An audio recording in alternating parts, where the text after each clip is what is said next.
Creator कैसे हैं आप लोग। तो आज हम लोग करेंगे अपना क्लास 12th होम साइंस का जो चैप्टर 4 हम लोगों ने कर लिया है, खाद्य प्रसंस्करण और प्रौद्योगिकी। तो इससे रिलेटेड जितने भी एमसीक्यू क्वेश्चन आपके एग्जाम में बन सकते हैं वो सब आज हम लोग अपने इस क्लास में करने वाले हैं। तो ये आप लोगों के लिए बहुत अच्छी क्लास होने वाली है। अगर आप लोगों ने पूरी क्लास जो है करी है तो आपके सारे क्वेश्चन सही होने वाले, कोई भी क्वेश्चन गलत नहीं होने वाला। अगर थ्योरी क्लास नहीं देखी है तो जाके प्लेलिस्ट में जाइए और देख लीजिए। आपके लिए जो क्लासेस है वो बिल्कुल सीक्वेंस से पड़ी हुई है, तो आप लोगों को ज़्यादा प्रॉब्लम नहीं होगी। और अगर थ्योरी क्लास अगर आप लोगों ने देख ली है तो क्वेश्चन तो बिल्कुल ही सही होंगे, क्योंकि थ्योरी पर ही जो क्वेश्चन होते हैं वो बेस्ड होते हैं। अगर थ्योरी पूरी है तो क्वेश्चन कहीं से भी थ्योरी से आएगा, आप उसको कर ले जाएंगे। तो हम लोग अपने क्वेश्चन स्टार्ट करते हैं। पहला क्वेश्चन है, प्राचीन भारत में निम्न में से किन खाद्य पदार्थों को संसाधित किया जाता था। प्राचीन भारत में ऐसे कौन से खाद्य पदार्थ हैं जो संसाधित होते थे। अचार, मुरब्बा, पापड़, ये सभी। तो ये सभी खाद्य पदार्थ है प्राचीन भारत में संसाधित किए जाते थे। अगला क्वेश्चन है, भारतीय खाद्य उद्योग संसाधित खाद्यों के प्रमुख उत्पादन के रूप में उभरा है। जीडीपी में इसका कितने प्रतिशत योगदान है। तो 6%, 5%, 4%, 8%। कितना योगदान है। तो 6% योगदान है। अगला क्वेश्चन है, FSSAI ने निम्न में से किस खाद्य पदार्थ के सुदृढ़ीकरण के लिए मानक निर्धारित किए हैं। तो किसके लिए मानक निर्धारित किए हैं FSAI ने। तो नमक, गेहूं का आटा, दूध व तेल, उक्त सभी। तो ये सभी ऐसी चीजें हैं जिनके लिए मानक निर्धारित किए गए हैं। अगला क्वेश्चन, निकोलस एपर्ट द्वारा खाद्य पदार्थों को डिब्बों में बंद करने की प्रक्रिया को किस वर्ष विकसित किया गया था। 1805, 1810, 1812, 1815। किस वर्ष विकसित किया गया था। तो 1810 में विकसित किया गया था। अगला क्वेश्चन है, लुईस पास्चर द्वारा अंगूरी शराब को प्रसंस्कृत करने के लिए प्रयास किस वर्ष किया गया था। तो 1860 में, 1862, 1864, 1866। कब किया गया था। तो 1864 में किया गया था। अगला क्वेश्चन है, लुई पास्चर ने निम्न में से किसके प्रसंस्करण पर शोध किया था। जो पास्चर थे उन्होंने किसके प्रसंस्करण पर शोध किया था। अंगूरी शराब, अल्कोहल, सिरका, बियर, उपरोक्त सभी। तो किसके प्रसंस्करण पर किया था। तो ये सभी चीज़ें ऐसी हैं जिनके प्रसंस्करण पर लुईस पास्चर ने शोध किया था। अगला क्वेश्चन है, भोजन के बिगड़ने या नष्ट होने के लिए निम्न में से कौन से कारक उत्तरदायी हैं। तो पीड़क कीटों का आक्रमण, ऑक्सीजन और नमी का अत्यधिक प्रभाव, संसाधन भंडारण के लिए अनुपयुक्त ताप, उपरोक्त सभी। तो ये सभी चीज़ें हैं जो भोजन के बिगड़ने या नष्ट होने के लिए उत्तरदायी होती है। अगला क्वेश्चन है, निम्न में से कौन विकार्य खाद्य पदार्थों में शामिल है। ऐसे कौन से खाद्य पदार्थ है। विकार्य का मतलब होता है बहुत जल्दी खराब होने वाले खाद्य पदार्थ। तो दूध, दही, मछली, मांस, उपरोक्त सभी। तो ये सभी चीजें हैं जो बहुत जल्दी खराब होती है और विकार्य खाद्य पदार्थों के वर्ग में आती हैं। अगला क्वेश्चन है, अर्धविकार्य पदार्थ कितने समय तक सही हालात में रहते हैं। अर्धविकार्य खाद्य पदार्थ कितने समय तक सुरक्षित रखे जा सकते हैं। तो 1 से 2 सप्ताह, 2 से 3, 3 से 4, इनमें से कोई नहीं। तो 1 से 2 सप्ताह तक इनको सुरक्षित रखा जा सकता है।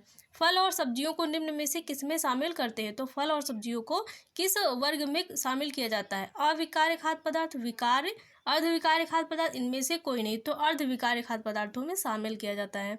रूपांतरित तने वाली फसलें कौन सी होती हैं। तो तने वाली फसलें पूछा है ना, तो प्याज, आलू, ये भी दोनों इनमें से कोई नहीं। तो प्याज और आलू ऐसी फसलें हैं जो तने वाली फसलों में काउंट होती हैं। अगला क्वेश्चन है, अविकार्य पदार्थ में शामिल है ऐसे खाद्य पदार्थ जो कभी खराब नहीं होते, वो अविकार्य कहलाते हैं। कभी का मतलब होता है कि बहुत लंबे समय तक चलते हैं, जैसे 1-2 साल तक उनको सुरक्षित रखा जा सकता है, जैसे गेहूं, चावल, दालें, तिलहन, सभी। तो ये सभी ऐसे खाद्य पदार्थ हैं जिनकी जो लाइफ लाइन होती है वो काफ़ी लंबी या दीर्घकालीन होती है। इनको बहुत दीर्घ समय तक सुरक्षित रखा जा सकता है। अगला क्वेश्चन है, सूक्ष्म जैविक वृद्धि को प्रभावित करने वाला प्रमुख कारक है कौन सा है। पोषक पदार्थों की उपलब्धता, प्रतिजैविक की उपस्थिति या अनुपस्थिति, नमी, पीएच, ऑक्सीजन स्तर, उपरोक्त सभी। तो ये सभी ऐसी चीज़ें हैं जो सूक्ष्म जैविक वृद्धि को प्रभावित करती हैं। अगला क्वेश्चन है, भारत में संरक्षित उत्पादन का उदाहरण कौन सा है। तो भारत में से कौन कौन से खाद्य पदार्थ हैं जिनका उत्पादन किया जाता था। अचार, मुरब्बा, ये भी दोनों, इनमें से कोई नहीं। तो ये दोनों खाद्य पदार्थ ऐसे हैं जिनका उत्पादन भारत में किया जाता था। अगला क्वेश्चन है, एक विशेष क्षेत्र है जिसमें आधारभूत विज्ञान विषयों जैसे रसायन और भौतिकी, पाक कला और सूक्ष्म जीव विज्ञान के अनुप्रयोग शामिल है, कहलाता है कौन सा विज्ञान कहलाता है। खाद्य संसाधन, खाद्य प्रौद्योगिकी कहलाता है। खाद्य विज्ञान खाद्य उत्पादन क्या कहलाता है? तो खाद्य विज्ञान कहलाता है। अगला क्वेश्चन है, पाश्चुरीकरण प्रक्रम को विकसित किया था? किसने किया था? निकोलस एपर्ट ने, गैलीलियो ने, न्यूटन ने, लुईस पास्चर ने। किसने किया था? लुईस पास्चर ने किया था। निम्न में से कौन सा भोज्य पदार्थों को नष्ट करने वाला सूक्ष्म जीव है? तो ऐसा कौन सा सूक्ष्म जीव है जो भोज्य पदार्थों को नष्ट कर देता है? जीवाणु, ईस्ट, कवक, ये सभी। तो ये सभी ऐसे सूक्ष्म जीव हैं जो भोज्य पदार्थों को नष्ट कर डालते हैं।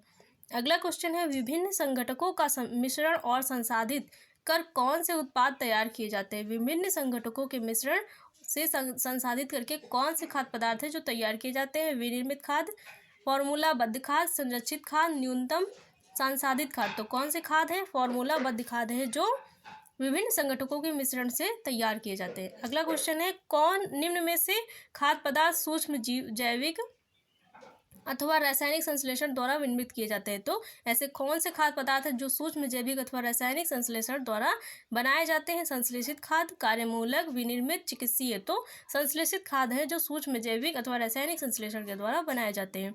अगला क्वेश्चन है, जो खाद्य रोगों के आहारी प्रबंधन में उपयोग में लाए जाते हैं वो कहलाते हैं? कौन से खाद्य कहलाते हैं? चिकित्सकीय, आविकार्य, कृषि आधिक्य या फिर ये सभी। तो ऐसे कौन से खाद्य हैं जिनका उपयोग मुख्यतः रोगों के आहारी प्रबंधन में किया जाता है? तो वो कौन से खाद्य पदार्थ कहलाते हैं? चिकित्सकीय आहार कहलाते हैं। अगला क्वेश्चन है, केंद्रीय खाद्य प्रौद्योगिकी संस्थान कहाँ स्थित है? तो केंद्रीय खाद्य प्रौद्योगिकी संस्थान कहाँ पर स्थित है? मैसूर, गुजरात, दिल्ली, छत्तीसगढ़। कहाँ पर है? मैसूर में स्थित है। भारत में खाद्य संसाधन हमेशा किस स्तर की गतिविधि के रूप में कार्यरत रहा है? तो आधिक्य, संरक्षण, कुटीर, इनमें से कोई नहीं। तो कुटीर उद्योग के संसाधन के रूप में हमेशा गतिविधि के रूप में कार्यरत रहा है। तो गाइस, ये आप लोगों के चैप्टर 4 के जितने भी इंपॉर्टेंट क्वेश्चन थे वो थे। इतने ही क्वेश्चन बन सकते थे आपके एग्जाम में और इसी में से आपके एग्जाम में आते भी हैं। तो इससे बाहर कोई भी क्वेश्चन नहीं बनेगा। अगर आपने थ्योरी क्लास करी होगी तो आप पूरे क्वेश्चन अच्छे से कर पाए होंगे। अगर नहीं देखे तो प्लेलिस्ट में जाके विजिट करिए। अगर चैनल पर नए हैं तो चैनल को सब्सक्राइब कर लीजिए और बेल आइकन को प्रेस कर लीजिए ताकि आप लोगों को क्लास का नोटिफिकेशन टाइम पर मिलता रहे। और क्लास को ज़्यादा से ज़्यादा लाइक, शेयर और चैनल को सब्सक्राइब करें। Thanks for watching guys.